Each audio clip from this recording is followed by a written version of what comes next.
Polly Wick had been in service at Branthwaite since she was 14 years old, and in those 9 years she had learned that a well-run household depended not on what was said, but on what was noticed. She noticed the way Mrs. Prohl counted the silver after the Countess of Farnley's visits. She noticed the way Tregear the steward kept a second ledger locked in his writing desk. And she noticed, on the morning of the 14th of October, when she lifted the Duke of Branthwaite's riding coat from the chair in the boot room to brush it before breakfast, that there was something small and hard in the left interior pocket that had not been there the day before. She might have left it. She nearly did. Her fingers had already begun working the horsehair brush across the shoulder seam when the weight shifted and the coat slipped, and a ring rolled out across the flagstones and came to rest against the leg of the boot rack with a sound like a dropped sovereign. It was a woman's ring. Gold, slender, set with a single garnet so dark it was nearly black. Not the Duchess's ring. Polly knew the Duchess's ring. She had polished the dressing table around it often enough, had watched its plain gold band catch the morning light as the Duchess turned pages at breakfast.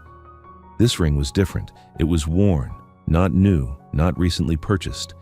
The inside of the band had the particular dull warmth of gold that had been pressed against skin for years. Polly held it in her palm and stared at it and felt the quiet of the boot room settle around her like held breath. She brought it to the Duchess, not to Mrs. Prohl, not to Tregear. She brought it to the Duchess directly, because Polly Wick had spent 9 years noticing things, and the thing she had noticed most carefully of all was that Dorothea Alton, Duchess of Branthwaite, was the only person in the house who could be trusted with a fact that cut. She found her in the morning room, seated at the writing desk beneath the east-facing window where the October light came in thin and gold and made the ink in the Standish gleam. The Duchess was writing a letter, her hand steady, her posture upright, her dark hair pinned in the simple arrangement she preferred, despite what the fashion plate suggested. She looked up when Polly entered, and Polly saw in that glance the particular quality that had always unsettled her about the Duchess, the sense that Dorothea Alton was already reading the shape of what you had come to say before you had opened your mouth. "Your Grace." Polly held out her hand. The ring sat in her palm like a confession. "I found this in His Grace's coat, the riding coat. It is not yours." The Duchess looked at the ring. She did not reach for it immediately. Polly watched her eyes move across it. The garnet, the worn band, the particular scratch near the setting where it had caught against something rough, a saddle perhaps, or a desk edge, or the inside of a pocket carried and worried and turned over in restless fingers for longer than Polly wanted to calculate. Then the Duchess picked it up. She held it between her thumb and forefinger, the way one holds a letter one is not yet certain one wishes to read. She turned it once. She looked at the inside of the band. Polly saw her eyes narrow slightly, as though there were an inscription. Then she set it down on the writing desk beside her ink and folded her hands. "Thank you, Polly," she said. Her voice was exactly as it had been when she had said good morning to Mrs. Prohl in the corridor 20 minutes earlier. "That will be all." Polly curtsied and left. She closed the door behind her and stood in the corridor for a moment with her heart beating harder than it should have been, because she had seen the Duchess's hands after she folded them, and the knuckles had been white. Dorothea sat alone in the morning room for 11 minutes. She knew this because the mantel clock had read 20 past 8 when Polly left, and it read half past when she stood. In those 11 minutes she did not weep. She did not ring for anyone. She did not pick up the ring again, she thought. The ring was a woman's ring. It was not new. It had been worn regularly, worn long enough for the gold to develop that particular patina that no amount of polishing could replicate. There was an inscription inside the band, though Dorothea had not allowed herself to read it fully with Polly watching. She had seen enough, 2 letters and a date. She could not be certain of the letters, but the date, she had caught that clearly, 1811. Dorothea had married Piers Alton, Duke of Branthwaite, in the spring of 1814. Whatever this ring commemorated had preceded her by 3 years. She was not a woman given to fantasy. She did not imagine catastrophes. She assembled what she knew and waited for the rest to declare itself, the way one waits for a letter to arrive rather than riding out to meet the post. What she knew was this. Her husband carried in his coat pocket a woman's wedding ring, for it was unmistakably a wedding ring. The weight and plainness of the band were conclusive, that predated their marriage. He had not mentioned it. In 2 years of marriage, during which Dorothea had catalogued his habits with the careful attention of a woman who had been told very little and therefore resolved to learn everything, he had never once spoken of a previous attachment of any significance. This meant one of two things. Either Piers had been married before and had concealed it, or he had given a ring of such intimate weight to a woman outside marriage, which in its implications amounted to very nearly the same thing. Dorothea picked up the ring. She read the inscription. 2 initials, M.H., and the date. April 1811. Then she placed the ring in the pocket of her morning dress and went to the breakfast room.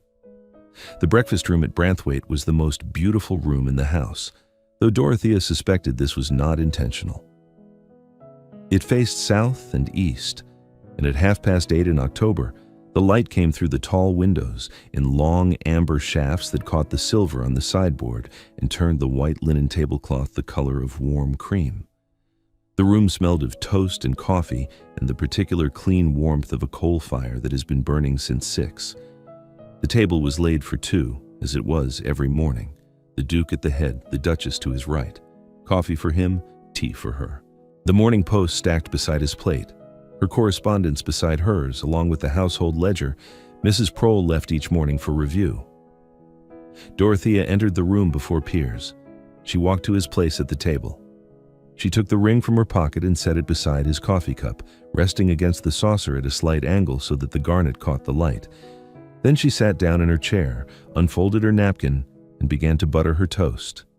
She heard his footsteps in the corridor, the particular stride of a man who has been riding early and changed quickly, the faint creak of boots not yet fully broken in. He was speaking to someone, Trigger perhaps, about the drainage on the south field, and his voice carried the easy authority of a man discussing a problem he believed was the most pressing matter of the morning. He came through the door. He was still speaking over his shoulder as he crossed to the table, reaching for the back of his chair with one hand, while the other gestured at a point Tregear was making about the clay subsoil. He pulled the chair out. He sat down. He saw the ring. Dorothea did not look up. She heard the sentence he had been constructing collapse somewhere between the subordinate clause and its resolution. She heard the particular silence that follows when a man's body understands something before his mind is caught up. The cessation of movement, the held breath, the faint settling of weight as every muscle that had been in casual motion arrested itself at once. She took a bite of her toast. The butter had been seasoned with salt from the Branthwaite dairy, and it was very good. Dorothea. She looked up then. She had planned to wait longer, to let the silence do the work silence did so well, but there was something in the way he said her name that she had not expected. Not guilt, precisely. Not the sharp defensive anger she had braced for. Something rawer than either. Something that looked, from where she sat with the morning light falling across the linen between them, like grief. He was staring at the ring. His coffee sat untouched.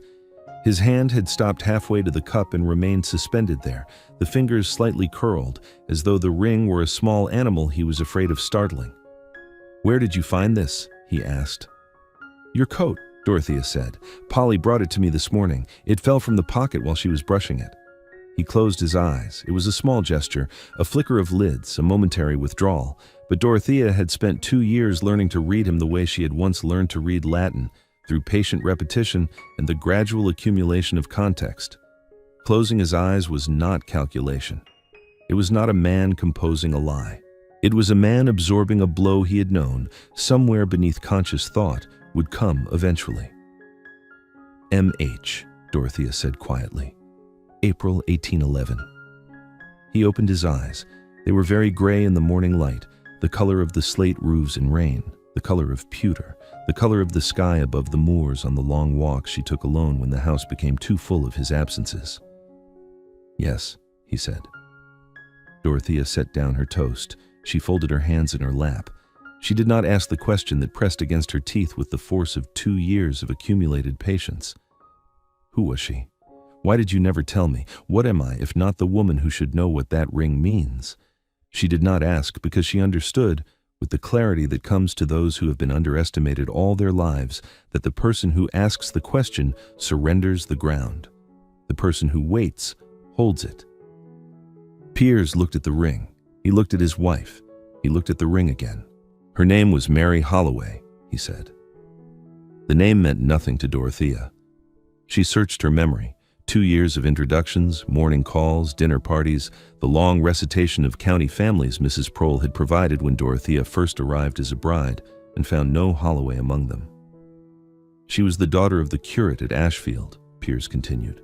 His voice had the strained evenness of a man walking on ice, each word placed carefully. I was 22. My father was alive. My brother George was the heir. I was the second son with a commission waiting and no particular expectations from anyone. He paused. Dorothea waited. We married in April of 1811, in the chapel at Ashfield, with her father officiating and her sister as witness. It was legal. It was real. And it was something my family was never told about, because a second son marrying a curate's daughter was an embarrassment, not a catastrophe, and I intended to manage it quietly once I had established myself. The morning light shifted. A cloud passed and the amber warmth of the room dimmed briefly, then returned. The fire crackled. Somewhere in the house a door closed. She died, Piers said. November of 1811, 7 months after the wedding. Of fever, the same fever that took half the village that winter. I was at my posting. I received the letter 3 weeks after she was buried. Dorothea's hands remained folded. Inside the fold, her nails pressed into her palms. When George died and I inherited, the marriage was already over. She was already gone. There was no widow to present, no marriage to explain. The register at Ashfield recorded it, but no one in London knew, and by the time my mother began introducing me to suitable families, it seemed. He stopped. He pressed his thumb against the bridge of his nose. It seemed simpler to say nothing. Simpler, Dorothea repeated. It was the first word she had contributed to the conversation beyond what was necessary, and she let it sit between them on the tablecloth, like the ring sat beside his cup. I know what that sounds like. I think you do not. Dorothea's voice was very quiet. I think you know what it sounds like to you. A pragmatic decision, a private grief, a thing too painful to speak of and therefore left unspoken. I think you do not know what it sounds like to me. He looked at her, truly looked at her, in the way he had looked at her perhaps 3 or 4 times in the entirety of their marriage. Not the habitual glance of a husband acknowledging a wife's presence at the table, but the focused, almost startled attention of a man suddenly aware that the person across from him possesses a depth he has not troubled himself to measure. Tell me, he said. It sounds as though I married a man who had already given this ring, she said, touching the edge of the saucer where the garnet caught the light, and who carried the absence of the woman who wore it into every room of this house without once considering that the woman who replaced her deserved to know she was a replacement. You were not a replacement. Then why did I not know? The question landed cleanly. Dorothea watched it register. The flinch he could not quite suppress, the way his jaw set, the slow exhale through his nose that she had come to recognize as the sound of a man confronting a truth he had spent considerable energy avoiding. Because I was ashamed, he said. And there it was, not the grand confession she had braced for, not a mistress, not a living wife hidden in the country, not the gothic horror her mind had assembled and then dismantled in the 11 minutes she had sat alone in the morning room, something smaller, something in its way worse. Shame. He had been ashamed, not of Mary Holloway, not of loving her, but of the particular cowardice of having loved her inadequately, of having married her in secret because he lacked the courage to face his family, of having left her in a village while he went to his posting, of having received the letter 3 weeks too late and carrying the ring ever since as a penance he would not name. Dorothea understood all of this in the time it took the mantel clock to tick from 1 second to the next. She understood it because she had spent her life as the second daughter, the quiet one, the one who noticed, the one who was passed over in favor of her elder sister Judith's beauty and confidence, and she knew what it was to be the person in the room whose interior life was assumed to be simple because it was not performed. How long have you carried it, she asked, since the letter came? 15 years. Yes. And in 2 years of marriage to me, it did not occur to you that the woman who sleeps beside you might notice a ring in your coat, or that she might deserve to understand why her husband carries a dead woman's wedding band against his chest? He said nothing. There was nothing adequate to say. Dorothea stood. She did not push her chair back dramatically. She did not throw her napkin. She rose with the composed economy of movement she had perfected, a movement that gave nothing away and therefore gave everything away, because composure in the presence of injury is its own declaration, and Piers was not too proud or too stupid to understand that. "I will be in the garden," she said. "When you have decided what to do with the ring, you may come and tell me." She left the breakfast room.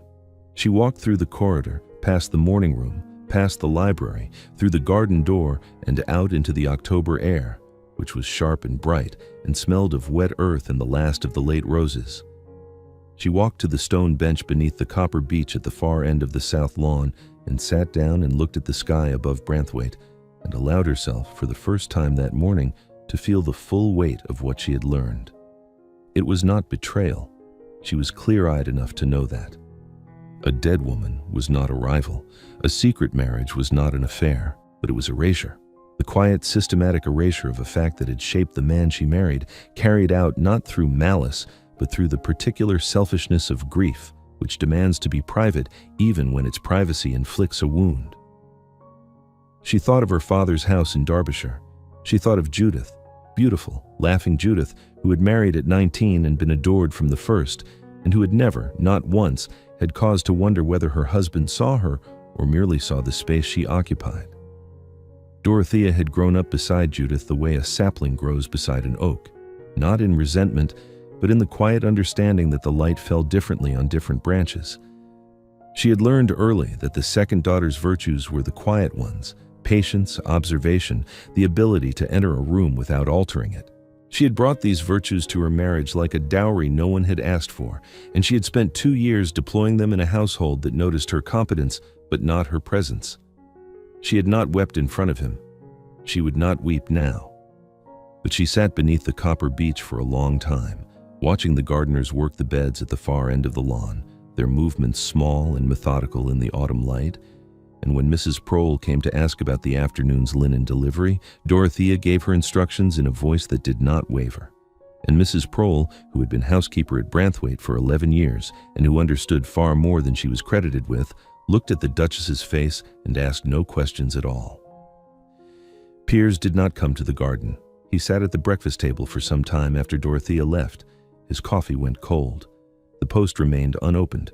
Tregear returned once to ask about the drainage and saw his employer's face and withdrew without speaking. The ring sat beside the cup where Dorothea had placed it, and Piers looked at it the way a man looks at an old wound that has been reopened, not with surprise but with the dull recognition that it has never in fact healed. He picked it up eventually. He turned it in his fingers. M.H. April 1811, Mary Holloway, who had laughed when he had fumbled the ring onto her finger in the Ashfield chapel because his hands were shaking. Mary Holloway, who had written him letters at his posting that smelled of lavender and were full of small domestic observations. The cat had caught a mouse, the garden wall needed pointing. She had learned to make a creditable gooseberry fool. Mary Holloway, who had been buried in the Ashfield churchyard 3 weeks before he knew she was dead, in a grave he did not visit for 2 years because visiting would have made it real. And Dorothea. Dorothea, who had married him, knowing only that he was quiet and wealthy, and that her father, Sir Rowan Innes, considered the match advantageous. Dorothea, who had come to Branthwaite as a bride, and set about understanding the house and the estate and the tenants with the methodical patience of a woman accustomed to being given very little information and making the most of what she found. Dorothea, who had sat across from him at this table every morning for 2 years and read him with a precision that he had mistaken for contentment, because it did not occur to him, it had not once occurred to him, that a woman who did not complain might still be paying attention. He had not told her about Mary, because telling her would have required him to explain not just the marriage, but the manner of it, the secrecy, the shame, the cowardice that dressed itself up as pragmatism. It would have required him to say, "I married a woman I loved and hid her, and she died while I was away, and I have carried her ring ever since, not because I am faithful to her memory, but because I am punishing myself for the ways I was not faithful to it while she lived." And it would have required him to face the question Dorothea had placed before him with the same quiet precision she had placed the ring beside his cup. What am I, if not a replacement for the woman you lost? He knew the answer. He had known it for months, perhaps longer, perhaps since the night last winter when he'd come home late from the House of Lords and found Dorothea asleep in the library with a book open on her lap and the fire burned to embers, and had stood in the doorway watching her breathe and feeling something shift inside his chest that he could not name, because naming it would have required him to acknowledge that the life he was living with this woman was not the temporary arrangement he had told himself. It was but a real thing, a whole thing, a thing that deserved to be met with the same honesty he had failed to give to Mary. He put the ring in his pocket. He went to find Tregear. "The Ashfield Parish Register," he said. "I need to know if Reverend Holloway is still the curate there." Tregear, who had served 2 dukes and learned early that the best stewards answered questions without asking them, consulted his correspondence files and returned within the hour. Reverend Holloway had died in 1813. His daughter's grave was in the southeast corner of the churchyard. The current curate was a man called Threlfall. Piers sent no word to Dorothea. He did not go to the garden. He went to his study and sat at his desk and wrote 2 letters. The first was to the Reverend Threlfall at Ashfield, requesting that the grave of Mary Holloway be properly maintained and a stone erected if one had not already been placed. He enclosed funds sufficient for both and for a contribution to the parish poor fund in her name. The second letter he did not write immediately. He sat with the paper before him for a long time, the pen in his hand, the ink drying on the nib. Then he wrote 4 lines. He folded the letter, sealed it, and placed it on Dorothea's pillow before dinner. Dorothea found it that evening. She had dined alone, or rather, she had dined at the table while Piers sat at his end and neither spoke, the silence between them not hostile but heavy, the particular weight of 2 people who are aware that something has been broken and are not yet certain of the shape of its repair. She retired early. She went to her chamber. She saw the letter on her pillow. She opened it. It read, "You are not a replacement. You are not a continuation. You are the life I did not know I was permitted to want. I should have told you. Forgive me for the years I let you think you were living in an empty house when the truth is that I was the one who was empty." Dorothea read it twice. She folded it. She placed it in the drawer of her dressing table, beside the small painted miniature of her mother that she had brought from her father's house. She did not go to him that night. She went to him the next morning. She found him in the breakfast room, seated in his usual place, the coffee untouched as it had been the day before. The ring was not on the table. She sat down. She poured her tea. She allowed the silence to breathe for a full minute, long enough for him to understand that this was not an ambush, not a continuation of the previous morning's reckoning, but something else. "I read your letter," she said. "Yes." It was well written.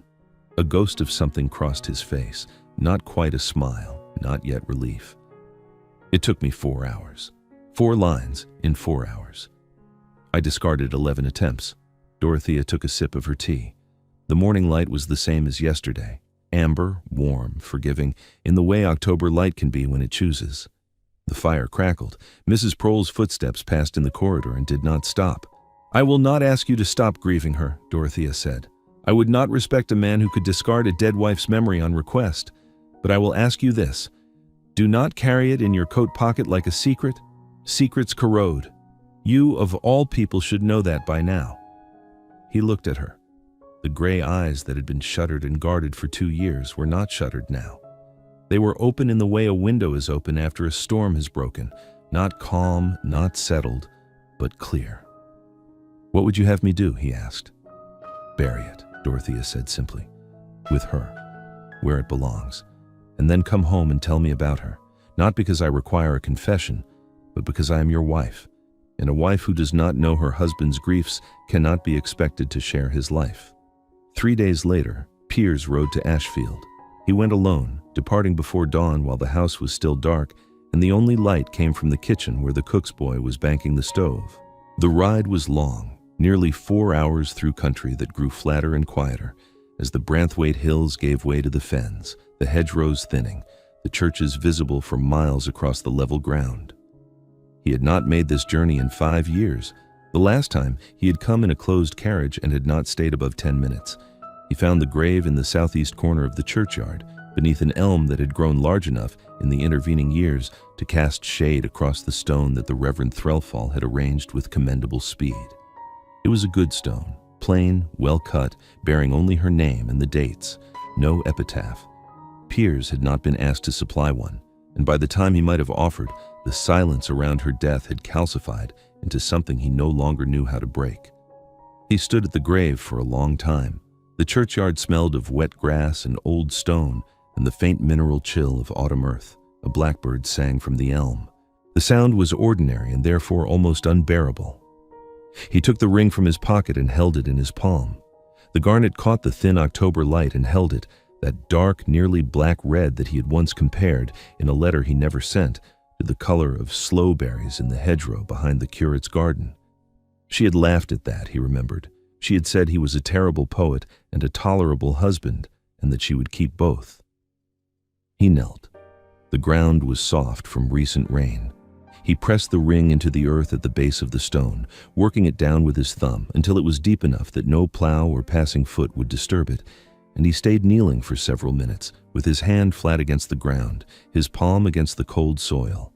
And he said nothing because there was nothing left to say that had not been said already in 15 years of carrying her ring and failing to carry her memory with the honesty it deserved.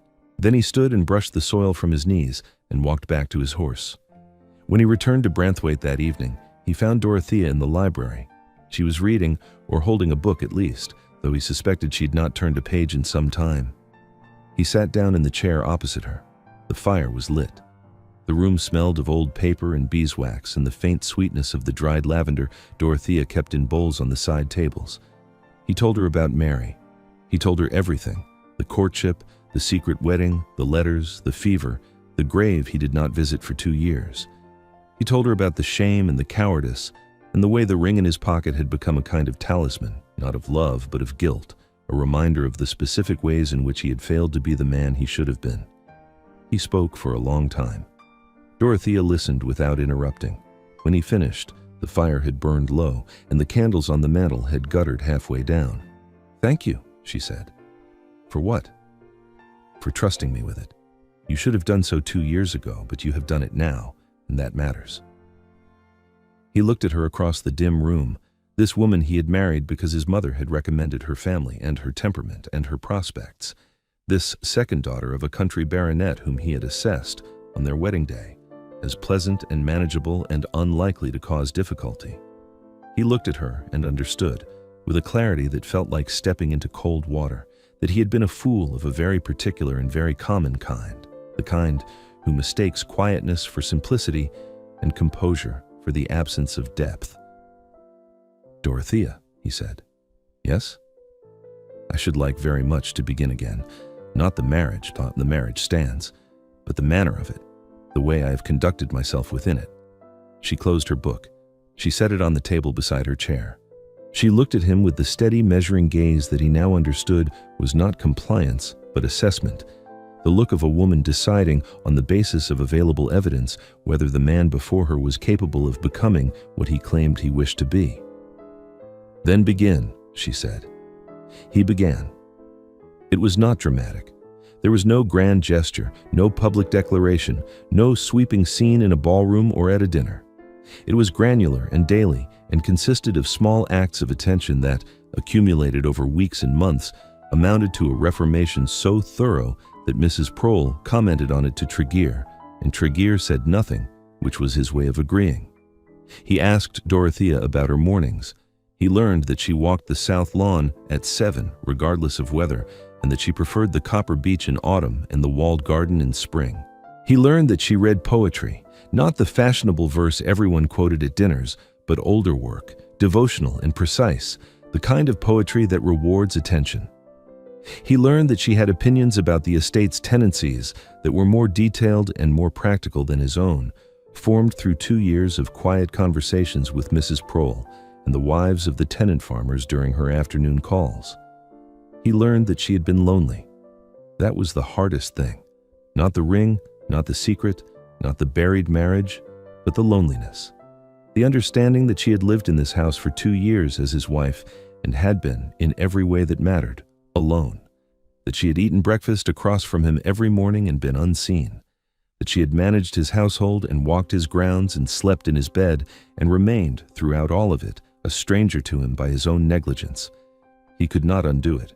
He could not recover the 2 years he had spent carrying a dead woman's ring while a living woman ate toast beside him with white knuckles and said nothing. But he could, and did, begin the work of learning her with the same painstaking attention she had given to learning him. By winter, Branthwaite had changed. Not visibly. The house was the same, the grounds were the same, the staff moved through their routines with the smooth efficiency Mrs. Prohl demanded. But the quality of the silence in the rooms where the Duke and Duchess sat together had altered. It was no longer the silence of two people occupying the same space. It was the silence of two people who had chosen to remain. Polly Wick noticed, of course. She noticed the way the Duchess laughed now at the breakfast table, not often, but occasionally, a sound Polly had not heard before. She noticed the way the Duke's riding coat, when she brushed it each morning, no longer carried anything in its left interior pocket. She noticed the way he paused in doorways when the Duchess was in the room, not to observe her covertly, but to see her, openly, deliberately, the way one looks at something one is no longer willing to take for granted. She mentioned none of this to Mrs. Prohl. Some things were better left unspoken. The noticing was enough. In the spring, Dorothea told Piers she was with child. She told him at the breakfast table, in the same chair where she had set the ring beside his coffee cup 6 months earlier. And she told him plainly, without ceremony, because that was her way. He set down his cup. He looked at her. She saw the gray eyes fill, not dramatically, not with the kind of decorative grief he had carried for 15 years, but with something simple and startled and new. "Are you well?" he asked. "I am well. Is there anything you need?" She considered this. "I should like you to write to my father. He will want to know." Piers wrote to Sir Rowan Innes that afternoon. It was not a formal announcement, but a personal letter, 3 pages in his own hand, and when Sir Rowan received it at his house in Derbyshire, he read it twice, and then sat in his study for a long time looking at the fire, because the letter contained not only the news of the child, but an account, brief but unmistakable, of the kind of husband Piers intended to be, and Sir Rowan, who had worried quietly about his second daughter's happiness since the wedding, recognized in those 3 pages the sound of a man who had woken up. Their son was born in November of 1817, a year and a month after the morning of the ring. They named him George, after the brother whose death had made Piers a duke, and Rowan, after the grandfather who had raised Dorothea to notice what others overlooked. He was a healthy child, with his mother's dark hair and his father's gray eyes, and from the day of his birth, he was held and fed and spoken to with the combined attention of 2 parents who had learned, through the specific pain of nearly failing each other, what it meant to be present. On the anniversary of the morning Dorothea had set the ring beside his coffee, Piers came to breakfast and found a small parcel beside his plate. Inside was a ring, new, plain gold with no inscription. It was accompanied by a note in Dorothea's hand. "This one is yours. It has no past. Wear it forward." He wore it. He wore it every day for the rest of his life, through the births of their 2nd and 3rd children, through the rebuilding of the South Wing, through the long winters and the noisy summers, and the particular domestic happiness that is available only to those who have earned it by facing the worst of themselves and choosing, deliberately and daily, to be better. The garnet ring remained in the earth at Ashfield. The elm grew over it. The grass covered it. And in the breakfast room at Branthwaite, where the October light came through the tall windows and turned the linen the color of warm cream, the Duchess poured her tea each morning, and her husband watched her do it, and the silence between them was no longer the silence of absence, but of presence, full and deliberate and chosen. They arrive here, like a ring set down where it cannot be ignored, whenever they are ready.